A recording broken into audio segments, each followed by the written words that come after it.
Today we're looking at our second two categories of vision training.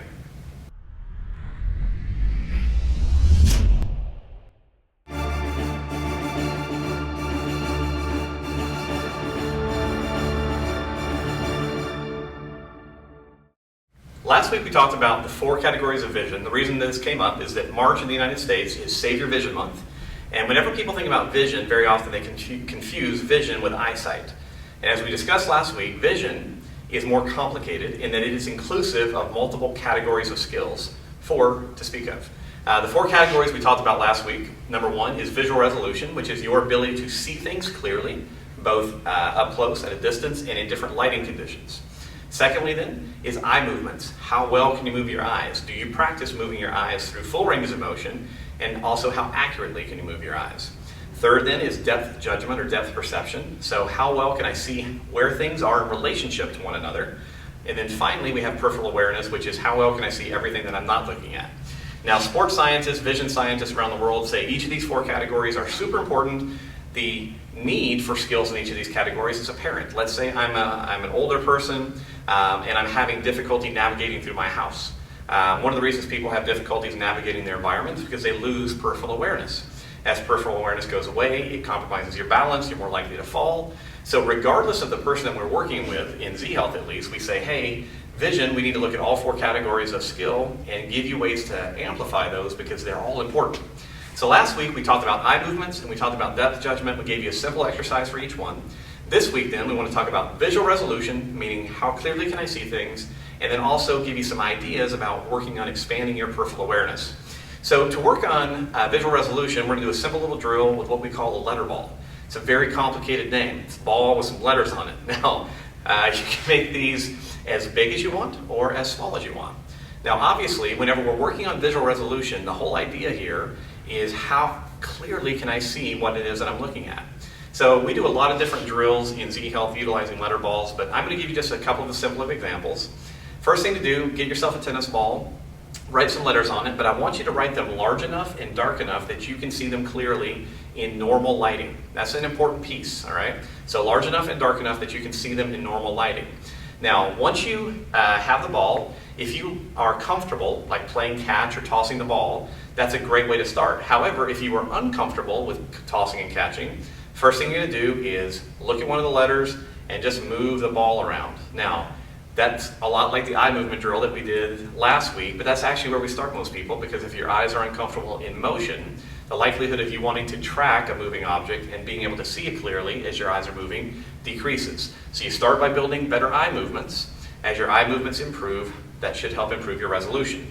So let's say that you've gotten past that. What are some ways that you can work on visual resolution with your letter ball?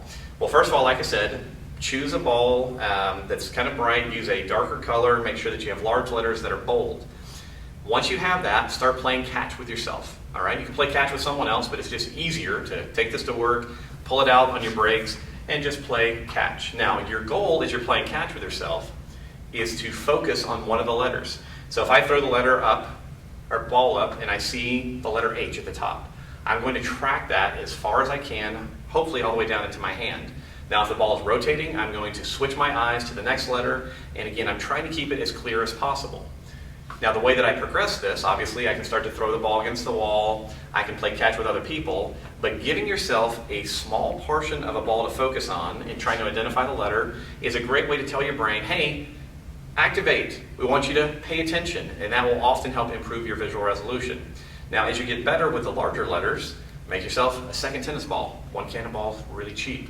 All right, your second one, you're gonna make much smaller letters. You start off with the same process, making sure that you can follow the letter as the ball's in motion, and then you start off playing catch, again tracking, and utilizing your eyes, trying to maintain as much clarity as possible on your target. Once you've mastered that, the next thing that you would want to do is begin doing that in dim lighting. So rather than being in a nice bright office building like this, or being outside in the bright sunlight, play letter ball catch with yourself in dim lighting conditions, so in the morning or toward dusk, because as you increase the level of darkness, it requires your eyes to improve what's called contrast sensitivity. And it is trainable. It's something that's been looked at through the research, so if you begin that process, the contrast sensitivity will also help improve your visual resolution. So, super simple, plus it's pretty fun. All right, I like doing that. Now, because I'm trying to keep this super simple and give you ways in which to work on your eyes that is not cumbersome, we're actually going to stick with the same exact tool as we begin working on our fourth category of exercises, which is called peripheral awareness. Now, peripheral awareness, as I mentioned, is your ability to see everything that you're not looking at. So if I'm staring at the camera, how much of the ceiling I can see, the floor, the walls around me, is my peripheral field. And one of the things that we've learned at this point in the visual sciences is that your ability to see in the periphery can be trained. And what you have to do is actually tell your brain that it's important. So the way that we get people to do this at home is very simple. You're going to start off with the same letter ball that you've been using. Let's say I'm using the large letter ball, and let's say I'm playing catch. Right? I'm following the letter and trying to maintain good visual acuity. If that's too fast, then I go slower by just moving the ball with my hand. As this improves, the way that you begin working on peripheral awareness is you utilize that favorite device in most homes called the television. All right? The way that I typically have people do this is I say position the television to your left side or to your right side, basically straight out from your arm. And the goal here is as you're playing letter ball catch, you also are going to pay attention to what's happening on the screen. Now this actually is very easy because most scene changes now in the movies or whatever, the scene changes about every 2 seconds.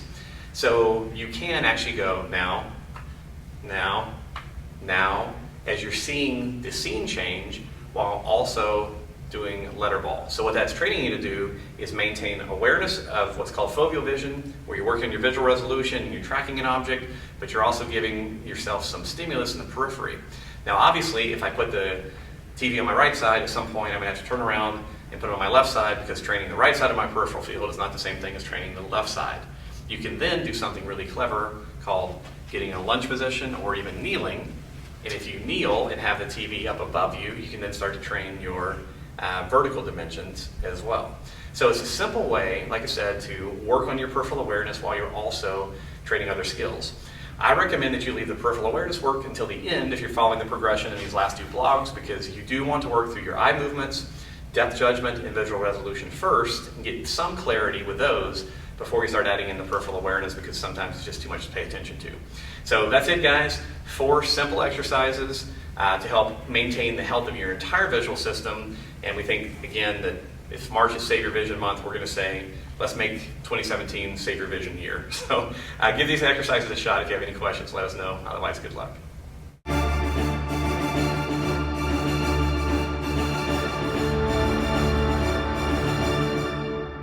Rolling.